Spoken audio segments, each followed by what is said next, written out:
امام غزالی Baghdad university کے vice chancellor تھے، مستنصریہ کے، پھر جامعہ نظامیہ یونیورسٹی بنی، نظام الملک طلوسی نے نظام رائج کیا، الازہر بنی 1000 سال پہلے، جامعہ القراوین قائم ہوئی، قراوین یونیورسٹی مغرب میں، جس شہر کو فاس کہتے ہیں، فیس مغرب میں، پھر ازہر آئی، پھر یہ مستنصریہ اور نظامیہ بغداد کی یونیورسٹیز آئیں، پھر نیشا پور تھا، ڈماسکس میں تھی، مکہ میں تھی، مدینہ میں تھی، سسلی میں تھی، پھر اس کے بعد تمام عرب اور عجم کے ممالک میں، پوری دنیا میں، ایران میں، عراق میں، دنیا بھر میں بنی۔ تو ایک ہی نظام تعلیم ہوتا تھا، اسی میں تفسیر پڑھتے، اسی میں حدیث، اسی میں فقہ، اسی میں امبریالوجی، اسی میں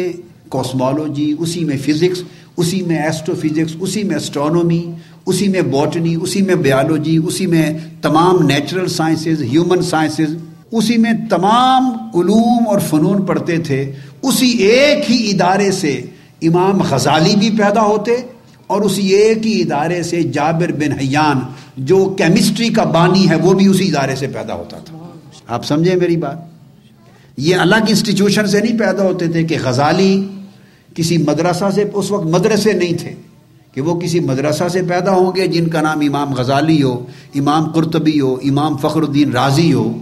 وہ الگ انسٹیٹیوشن سے پیدا ہوں گے دین پڑھ کر، اور ادھر ابن الہیثم پیدا ہوگا، فارابی پیدا ہوگا، میتھمیٹیشنز بھی پیدا ہوتے، فزیشنز بھی پیدا ہوتے، کیمسٹ پیدا ہوتے۔ یہ جابر بن حیان، آپ نے نام سنا ہو، اگر کیمسٹری کی ہسٹری پڑھیں، کیمسٹری، تو جو لوگ اس کے فاؤنڈر ہیں، کیمسٹری کی بات کر رہا ہوں، ویسٹرن سائنس ہے، اس کے جو فاؤنڈر سائنٹسٹ ہیں، تو اس کے بیسک فاؤنڈرز میں جابر بن حیان ہے، یہ بانی ہے جدید کیمسٹری کا، اور جابر بن حیان شاگرد ہے امام جعفر صادق کا، امام جعفر صادق کے شاگرد ہیں۔ میں آپ کو لنک بتا رہا ہوں۔ تو تمام سائنسز، تمام علم، تمام علوم ایک ہی جگہ سے ایمرج کرتے تھے، from single root, from single fountain, from single institution, from single school. There was no division of madrasa and school. There was no division of secular and religious. There was no division of scientific and spiritual. It was a totality, it was a comprehensive unit, and all branches and sciences of knowledge, they were all together equally emerging from the same root. سائنسدان بھی وہیں سے پیدا ہوتے، doctors بھی وہیں سے پیدا ہوتے، انجینئرز بھی وہیں سے پیدا ہوتے، آرکیٹیکٹس بھی وہیں سے پیدا ہوتے، فلاسفرز بھی وہیں سے پیدا ہوتے، پوئٹ بھی وہیں سے پیدا ہوتے، اور محدث، مفسر، فقیہ، مجتہد بھی وہیں سے پیدا ہوتے۔ اگر آپ نے اس کو کسی ذرا ڈیٹیل میں اسٹڈی کرنا ہو اس سبجیکٹ کو، تو میری جو کتاب ہے سیرت الرسول، میں اپنی کتابوں کے ریفرنس اس لیے دیتا ہوں، اس کے 2 ریزنز ہیں۔ ایک تو مجھے جھجک نہیں ہوتی اپنی کتاب کو ریفر کرنے میں، چونکہ میں اپنی کتابوں کی انکم کھاتا نہیں، لیتا نہیں ہوں۔ ایز آتھر میں اپنی تصانیف اور اپنی بکس کی انکم اور کمائی اور رائلٹی نہیں لیتا۔ زندگی میں پہلے دن سے آج کے دن تک 1 روپے بھی کبھی نہیں لی۔ اگر وہ ملینز روپے کی وہ سیل ہو آل اوور دا ورلڈ کتابوں کی، اور ملینز کی سیل تو مہینے میں ہوتی ہے، 150 ممالک میں وہ سیل ہوتی رہتی ہیں آل اوور دا ورلڈ۔ 1000 کتابیں تصنیف میں نے اب تک کی ہیں، اور اللہ کا شکر حضور علیہ السلام کے نالین پاک کا صدقہ، یہ اسلام کی تاریخ میں صدیوں کے اندر ایک اعزاز ہے۔ 400 ان میں سے پبلشڈ ہیں، 400 پبلشڈ ہیں، چھپتی رکھتی رہتی ہیں، بکتی ہیں۔ لیکن میں بلا جھجک اس لیے کوٹ کرتا ہوں کہ میں ایز آتھر، جیسے بطور سپیکر کچھ نہیں لیتا، ہدیہ، نذرانہ، پیسے،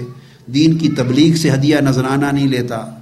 اس طرح اپنی بکس اور اپنی پبلیکیشن سے کبھی 1 روپیہ 1 پیسہ بھی نہیں لیتا۔ یہ وقف فی سبیل اللہ ہے، حضور کی امت کے لیے، دین کے لیے وقف۔ یہ میرا معاش اور روزگار نہیں ہے، دین کی خدمت کا کوئی گوشہ میرا روزگار نہیں ہے۔ اللہ کا شکر ہے، میرا اپنا بزنس ہے، اللہ نے دے رکھا ہے، اپنا بزنس ہے، اچھا بزنس ہے۔ میں اور میرے بچے اپنی تجارت اور اس اللہ کے دیے ہوئے اس رزق حلال سے کھاتے ہیں، اور امت کی، اسلام کی، دین کی خدمت فی سبیل اللہ حضور کی نوکری سمجھ کے کرتے ہیں۔ تو میں بلا جھجک کوٹ کرتا ہوں، چونکہ یہ نہیں ہے کہ کتابیں بکیں گی تو اس میں کوئی میری منفیت ہے، نہیں۔ میں تو ساری زندگی رات عشاء سے فجر تک بیٹھ کے لکھتا ہوں، عشاء سے فجر تک، اور لکھ کے حضور کی امت کے لیے سپرد کر دیتا ہوں اللہ اللہ کے رسول کی بارگاہ میں، تو آپ کے لیے، تو اس میں خیر میرا کوئی فائنانشیل بینیفٹ نہیں ہے۔ ایک ریزن تو یہ ہے کہ میں کوٹ کرتا ہوں، دوسرا ریزن یہ ہے کہ مور اور لیس ہزارہا سبجیکٹس پر لکھا گیا ہے، کسی بھی ضروری سبجیکٹ کی آپ کو ضرورت ہو تو آپ کو اس پر ایک کتاب مل جائے گی میری، کوئی سبجیکٹ، میں لفظ کوئی کہہ رہا ہوں، یا کتاب مل جائے گی یا اس کے چیپٹرز مل جائیں گے، مشرق سے مغرب تک جو دنیا جہان کا سبجیکٹ آپ کے ذہن میں آئے آپ اس کا نام لیں، یا اس پر میری کوئی تصنیف موجود ہوگی یا کسی تصنیف میں اس کے چیپٹرز موجود ہوں گے، یا 6000 سبجیکٹس پر میری ٹاکس ہیں، لیکچرز ہیں 6000 سبجیکٹس پر، اور آپ کے جو مسائل ذہنوں میں پیدا ہوتے ہیں وہ ان 6000 سے باہر نہیں ہوں گے تو ٹاکس ہیں، لیکچرز ہیں، تو یا کوئی کیسٹ مل جائے گا آپ کو خطاب کا، تو یہ ایک شاندار ریفرنس ہوتا ہے، تو اس لیے میں ریفر کرتا ہوں کہ سنا کریں۔ یہ جو بات میں نے ابھی تک پہلے بیان کی کہ ایک سنگل یونٹ ہوتا تھا نالج کا، اور ہر چیز اس میں سے ایمرج ہوتی تھی، آپ میں سے کسی کو اگر اس سبجیکٹ پر پڑھنے کا شوق ہو ڈیٹیل میں، تو میری جو کتاب ہے سیرت الرسول صلی اللہ علیہ وسلم، حضور علیہ السلام کی سیرت طیبہ پہ اس وقت اردو زبان میں تاریخ کی سب سے بڑی کتاب سیرت کی وہ ہے جو مکمل ہو گئی اور چھپی ہوئی ہے ساری، 14 جلدوں میں لکھی میں نے سیرت کی کتاب، 14 جلدوں میں۔ علامہ شبلی نعمانی کی کتاب سیرت النبی سے 4 گنا زیادہ ضخیم ہے، 4 ٹائمز، 14 جلدوں میں، اور ضخیم جلد 900 ہزار صفحے، 900 صفحے کی ایک جلد ہے۔ اس کا جو پہلا والیوم ہے مقدمہ، صرف پریفیس ایک والیوم ہے پورا مقدمہ، اس کے اندر میں نے اس کی بڑی ڈیٹیلز لکھی ریفرنسز کے ساتھ، تو کوئی اگر اس پر ریسرچ کرنا چاہے فردر تو یہ ریفرنس ہے، فرسٹ والیوم آف سیرت الرسول ڈیٹیلز میں۔ تو انہوں نے یہ رپورٹ کر کے ایک پالیسی وضع کی کہ ایک تو مسلمانوں کے سسٹم آف ایجوکیشن کو چینج کر دیں، جو دین پڑھیں وہ نیرے مولوی بن جائیں، ان کو یہ بھی خبر نہ ہے کہ سورج نکلتا کہاں سے ہے اور ڈوبتا کہاں سے ہے، تاکہ دین پڑھنے والے اور دین جاننے والے دنیا کی جو رفتار تیزی سے آگے ترقی کی بڑھ رہی ہے اس میں پیچھے رہ جائیں، اور لوگ ان سے صرف جنازے پڑھائیں، نکاح پڑھائیں، پنجگانہ نماز پڑھائیں، جمعہ پڑھائیں، مسئلے پوچھیں شریعت کے، دین کے، ذاتی، نجی، بس اتنے کام کے رہ جائیں، اور باقی جو پوری سوشو پولیٹیکل، اکنامک اور سائنٹیفک ڈیولپمنٹس ہیں ان سے ان کا تعلق کٹ جائے، نتیجتاً وہ سوسائٹی میں سیکنڈ ریٹ سٹیزنز بن جائیں، تھرڈ کلاس سٹیزنز بن جائیں، پیچھے رہ جائیں، اور جدید جو دنیا کی ترقی ہے اس کو کمپیٹ نہ کر سکیں، میٹ ود نہ کر سکیں۔ کتنی بڑی سازش تھی دین کے ساتھ، تاکہ دین پیچھے رہ جائے۔ اللہ کا شکر ہے ہم نے تحریک منہاج القرآن نے اس محاذ پہ جنگ لڑی، اور پوری دنیا میں منہاج القرآن نے ایک مدرسہ نہیں بنایا۔ صدیوں پہلے جو نظام تھا سنگل یونٹ کا، جس میں ماڈرن اور اسپریچول یکجا تھا، منہاج القرآن کی یونیورسٹی اور کالجز نے دوبارہ اس نظام کو بحال کیا، تاکہ یہاں سے پڑھ کے نکلنے والے ان میں کوئی بھی نیرا مولوی نہ ہو،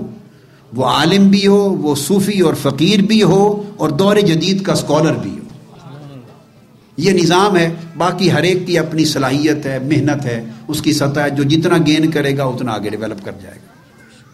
تو ایک سازش یہ ہوئی کہ نظام تعلیم کے 2 ٹکڑے کر دیں اور باقی ساری زندگی سیکولرائز کر دیں، ریلیجس ایجوکیشن کو بند کر دیں مسجد اور مدرسہ کے اندر۔ اور دوسری سازش جو مین ہوئی بڑی، انہوں نے کہا اگر امت مسلمہ کو مردہ امت بنانا چاہتے ہیں، مردہ کہ یہ دوبارہ کبھی زندہ نہ ہو سکے اور اٹھ نہ سکے، تو ایسی مختلف